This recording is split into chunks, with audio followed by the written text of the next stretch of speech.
Hello friends, எல்லாருக்கும் வணக்கம். இந்த வீடியோவில் நம்ம எதை பற்றி பார்க்க போகிறோம் அப்படின்னா, டிஎன்பிஎஸ்சி குரூப் 4 எக்ஸாமை பற்றி தான் பார்க்க போகிறோம். நடந்து முடிஞ்ச குரூப் 4 எக்ஸாமு, அதற்கப்புறம் அதில் ரீ எக்ஸாம் அப்படின்ற ஒன்று நடக்குமா, இல்லை வேக்கன்சிஸ் இன்க்ரீஸ் ஆகுமா, இல்லை கிரேஸ் மார்க் கிடைக்குமா, கட் ஆஃப் குறையுமா, ரீ எக்ஸாம் அப்படின்னு நடந்தால் கட் ஆஃப் மார்க் எவ்வளோ வரும், வேக்கன்சிஸ் இன்க்ரீஸ் ஆனால் கட் ஆஃப் எவ்வளோ வரும், வேக்கன்சிஸ் இன்க்ரீஸ் ஆகலை அப்படின்னா ஒவ்வொரு கம்யூனிட்டிக்கும் கட் ஆஃப் மார்க் எவ்வளோ வரும்.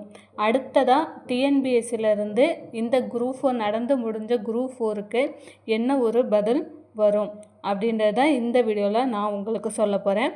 நம்ம சேனலை நீங்கள் ஃபஸ்ட் டைம் பார்க்குறீங்க அப்படின்னா மறக்காமல் சப்ஸ்கிரைப் பண்ணிட்டு பாருங்கள். அப்படின்னா தான் நம்ம போகிற ரெகுலரான வீடியோ உங்களுக்கு நோட்டிஃபிகேஷனாக வரும். இப்போ வாங்க நம்ம வீடியோக்குள்ளே போகலாம். அதாவது நடந்து முடிஞ்ச இந்த 2025ஆம் ஆண்டு நடந்து முடிஞ்ச குரூப் 4 எக்ஸாமை பற்றி தான் பார்க்க போகிறோம். எல்லாருமே பார்த்திங்க அப்படின்னா நியூஸில் பார்த்துருப்பீங்க. இப்போ டிஎன்பிஎஸ்சி குரூப் 4க்கு எதிராக நடந்து முடிஞ்ச ஜூலை 12ஆம் தேதி நடந்து முடிஞ்ச குரூப் 4க்கு எதிராக சென்னையில் போராட்டம் நடத்துகிறாங்க. நிறைய அனைத்து அகாடமி சார்பாகவும் நிறைய குரூப் 4 மாணவர்கள், குரூப் 4 இந்த வருஷம், குறிப்பாக இந்த வருஷம் எழுதுனவங்க நிறைய பேர் ப்ரொடெக்ட் பண்ணுறாங்க. நீங்கள் எல்லாமே பார்த்துருப்பீங்க. இதில் குறிப்பாக பார்த்தீங்க அப்படின்னா பெண்களும் போராடுறாங்க, ஆண்களும். அதாவது இந்த வருஷம் குரூப் 4 எழுதுன எல்லாருமே பார்த்தீங்க அப்படின்னா அமைதியான முறையில் போராட்டத்தை முன் வச்சுருக்காங்க. ஃபஸ்ட்டு பார்த்திங்க அப்படின்னா நமக்கு மதுரையில் போராட்டம் இருந்தது. ஆனால் பார்த்திங்க அப்படின்னா அதற்கு அனுமதி கொடுக்கல. அப்புறம் தஞ்சாவூரில் போராட்டம் நடந்தது. இந்த ஆகஸ்ட் 13ஆம் தேதி இன்றைக்கி பார்த்திங்க அப்படின்னா சென்னையில் நிறைய பேர் பேட்டி கொடுத்துருக்காங்க. எக்ஸாம் எழுத நிறைய பேர் பேட்டி கொடுத்துருக்காங்க. அதுக்கப்புறமா அவங்க எல்லாருமே பார்த்திங்க அப்படின்னா போராட்டத்தில் கலந்துக்கிறாங்க. ஸோ எவ்வளோ விஷயங்கள் நடந்துமே பார்த்திங்க அப்படின்னா டிஎன்பிஎஸ்சி தரப்புலேருந்து இது வரைக்கும் ஒரு ரிப்ளை கூட கொடுக்கல. நடந்து முடிஞ்ச குரூப் 4க்கு ஒரே ஒரு ரிப்ளை கூட அவங்க கொடுக்கல. எந்த அறிவிப்புமே அவங்க வெளியிடலை. கொஞ்சம் கூட அவங்க அசரவே மாட்டாங்க. யார் வேணால் என்ன வேணால் பண்ணிட்டு போங்க, நாங்கள் அப்படியே தான் இருப்போம் அப்படின்ற மாதிரி தான் அவங்க இருக்கிறாங்க.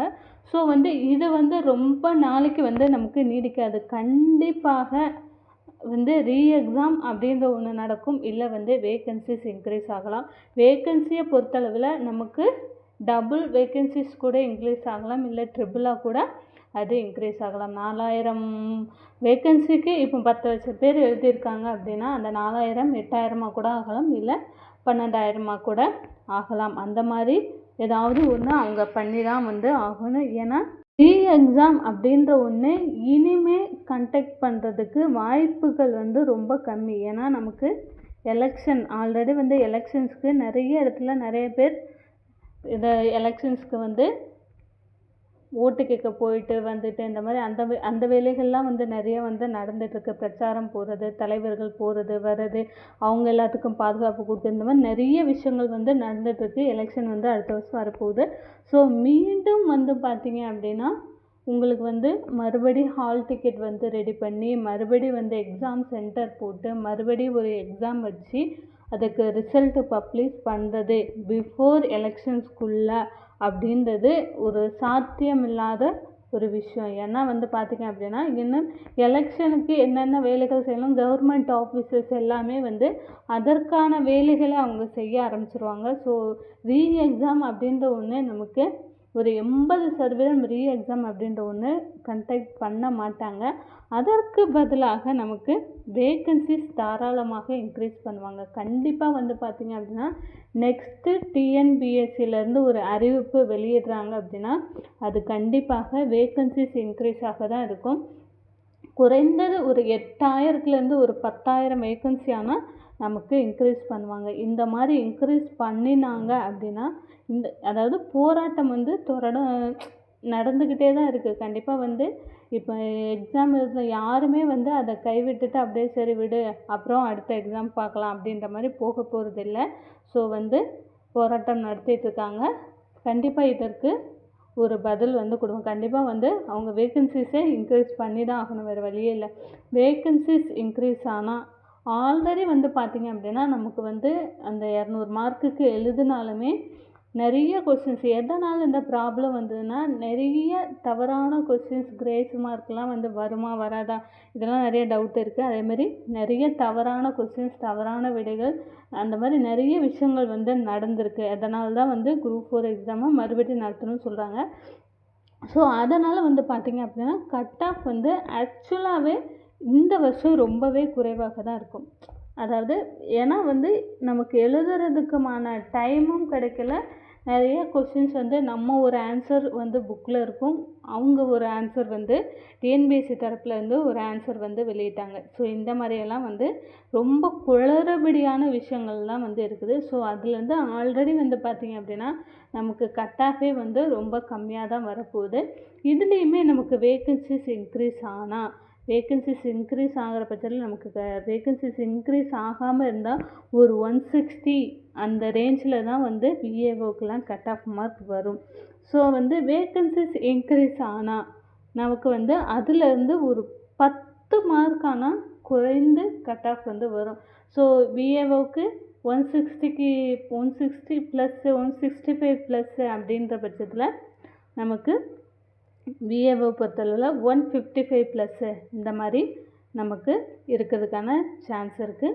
ஸோ இதில் வந்து மேஜராக வந்து பார்த்திங்க அப்படின்னா பிஎஸ்டிஎம் நீங்கள் வச்சுருந்தாலும் கண்டிப்பாக ஏதாவது ஒரு சீட் கிடைக்கிறதுக்கான வாய்ப்பு இருக்குது. அதுக்கப்புறமா ப்ரையாரிட்டியை பொறுத்தவரை விடோவாக இருக்கிறீங்க இல்லை வந்து மாற்றுத்திறனாளியாக இருக்கிறீங்க அவங்களுக்கெல்லாம் வந்து குறைவான மார்க்கு நீங்கள் எடுத்திருந்தாலும் இந்த வருடம் கிடைக்கிறதுக்கான சான்ஸ் இருக்குது. ஸோ அவங்களெல்லாம் வந்து முன்னுரிமை இருக்குது.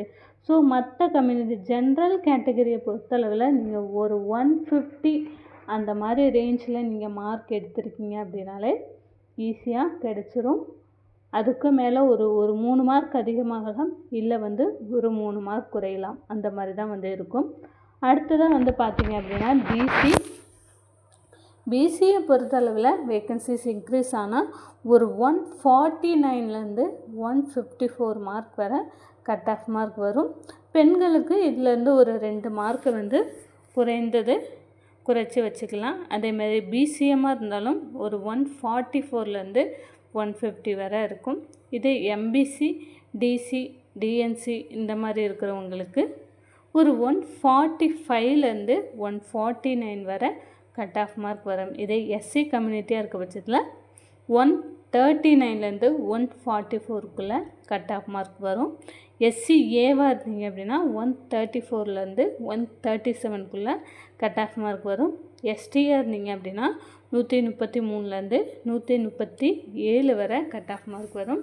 இதே வந்து நீங்கள் ஸ்டெனோ வந்து டைப்பிஸ்ட் அப்படின்னா இதுலேருந்து ஒரு 3 மார்க்கு நீங்கள் வந்து தாராளம் குறைச்சிக்கலாம். பெண்களுக்கு கண்டிப்பாக இந்த தடவை நிறைய பெண்களுக்கு வேலை கிடைக்கிறதுக்கான சான்ஸ் வந்து பார்த்திங்க அப்படின்னா அதிகமாக இருக்குது. ஏன்னா வேக்கன்சிஸ் இன்க்ரீஸ் ஆனால் பெண்களுக்குன்னு சில சீட் ஒதுக்கியிருப்பாங்க. அதேமாதிரி ப்ரையாரிட்டி முதல் தலைமுறை பட்டதாரியாக இருக்கட்டும், விடோவாக இருக்கட்டும், டிசபிலிட்டி பர்சன்ஸ், லோவர் விஷன் இந்த மாதிரி இருக்கிறவங்களுக்கெல்லாம் கண்டிப்பாக ஜாப் கிடைக்கிறதுக்கு இந்த வருஷம் பாசிபிலிட்டிஸ் அதிகமாக இருக்குது. ஸோ அடுத்தடுத்த அறிவிப்பை அடுத்தடுத்த